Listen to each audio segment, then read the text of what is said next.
Captain Vijayakanth அவர்கள் நடித்த 1990 உங்களுக்கு வந்த புலன் விசாரணை படத்தை பற்றி தான் பார்ப்போம். இந்த படத்தை டைரக்ட் பண்ணவர் R.K. செல்வம். அவரு ஒரு திரைப்பட கல்லூரி மாணவர். அவரோட முதல் படம் இது.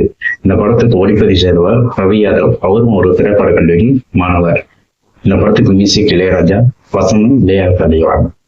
இந்த படத்தோட கதை பாத்தீங்கன்னா, இது ஒரு ஆக்ஷன் கிரைம் த்ரில்லர் மூவி.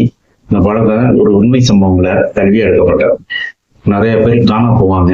இந்த பொண்ணுங்க அவங்க காண போனதுக்கான காரணம் யாரு, ஏங்க அவங்க காண போனவங்க என்ன ஆனாங்க அப்படிங்கிறது ஒரு பரபரப்பா ஆரம்பிக்கும் இந்த படத்தோட ஸ்டோரி.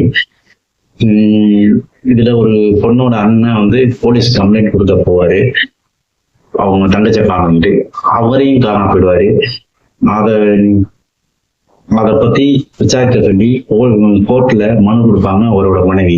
அதுக்கப்புறம் கவர்மெண்ட் யாரு போலீஸ் ஸ்டேஷனுக்கு போனவர் என்ன ஆனாரு, தொடர்ந்து காண போறவங்களோட கதை என்ன அப்படின்ட்டு கவர்மெண்ட்டுக்கு ஒரு நெருக்கடி ஏற்படுது. அப்ப ஒரு ஸ்பெஷல் ஆபீசரா விஜயகாந்த துப்புரவு ஆபீசரா நியமிக்கிறாங்க. அதுக்கப்புறம் அவரு அதை பத்தி கண்டுபிடிச்சாரா அப்படிங்கிறதுதான் படத்தோட இப்போதைக்கு கதை. இந்த படத்துல ஆனந்த்ராஜ் அந்த ஆட்டோ சங்கர் கேரக்டர்ல நடிச்சிருப்பாரு. அவரு இந்த உண்மை சம்பவங்களை தழுவி எடுக்கப்பட்ட ஆட்டோ சங்கர் கொலை வழக்கு பரபரப்பா நடந்த சமயம் அதை பேஸ் பண்ணி இந்த படத்தை பண்ணியிருப்பாங்க. இவரு பொண்ணுங்களை கடத்தி அரசியலுக்கு சப்ளை பண்ணிட்டு பிளஸ் உடல் உறுப்புக்காக பாம்பேக்கு நிறைய பேரை அனுப்புவாரு. சில பேரை பொண்ணு சவுத்துல புதைச்சி வச்சிருவாரு. பாம்பேல உடல் உறுப்புகளை ஹாஸ்பிட்டல்ல உடல் உறுப்புகளை தேடி என்ன பண்றாங்கிறது தான் அந்த ஹாஸ்பிட்டலோட ஓனரா சரத்குமார் பண்ணியிருப்பாரு. இந்த படத்துல விஜயகாந்த் அவர்கள் 40 நிமிஷத்துக்கு அப்புறம் தான் வருவாரு. அவர் 40 நிமிஷத்துக்கு அப்புறம் வந்தாலும் இந்த படம் ஒரு சில்வர் ஜூப்ளி படம். அதுக்கு காரணம் டைரக்டரோட ஸ்கிரீன் பிளே அவ்வளவு டீப்பா என்கேஜிங்கா பண்ணியிருப்பாரு. அதனால இந்த படம் ஒரு வெற்றி படமா அமைஞ்சிருக்கு. இந்த படத்துக்கு பிளஸ் பாத்தீங்கன்னா R.K. செல்வம் சாரோட டைரக்ஷன் அண்ட் ஸ்கிரீன் பிளே, லேயா கல்யாணோட வசனங்கள், ஒளிப்பதிவாளர் ரவி யாதவோட ஒளிப்பதிவு, ஸ்டண்ட் சீக்வன்ஸ் பிளஸ் இளையராஜா சாரோட மியூசிக், பேக்ரவுண்ட் மியூசிக். இந்த படத்துல பாடலுக்கு பெருசா கிடையாது, ஆனா பேக்ரவுண்ட் மியூசிக்ல பின்னிய பாடல் எடுத்திருப்பாரு இளையராஜா சார். இந்த படத்தை ஒரு ஆக்ஷன் மூவிக்கு ஏற்ற மாதிரியா ஒரு ஹாலிவுட் தரத்துல background music கொடுத்திருப்பாரு.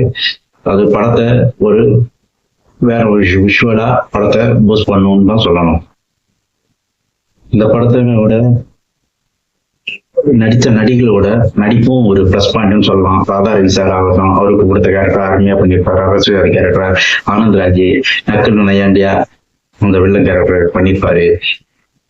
Sarathkumar sir common கூலா கேரக்டர் பண்ணியிருப்பாரு. கிளைமேக்ஸ்ல விஜயகாந்த் சாருக்கும் அவருக்கும் ஒரு ஃபைட் சீன் ஒரு ஆக்ஷன் பீரியடுக்கு ஒரு விருந்தாக தான் இருக்கும்.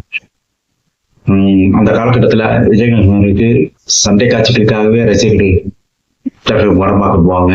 அதுவும் பிஎன்சியில விஜயகாந்த் சாருக்கு ரசிகர்கள் இருக்கும். அந்த படத்தோட கிளைமேக்ஸ் ஃபைட்டு எல்லாருக்குமே ஒரு விருந்தா அமையும். அந்த மாதிரியான ஒரு ஃபைட்டா இந்த படத்துல அமைச்சிருப்பாங்க.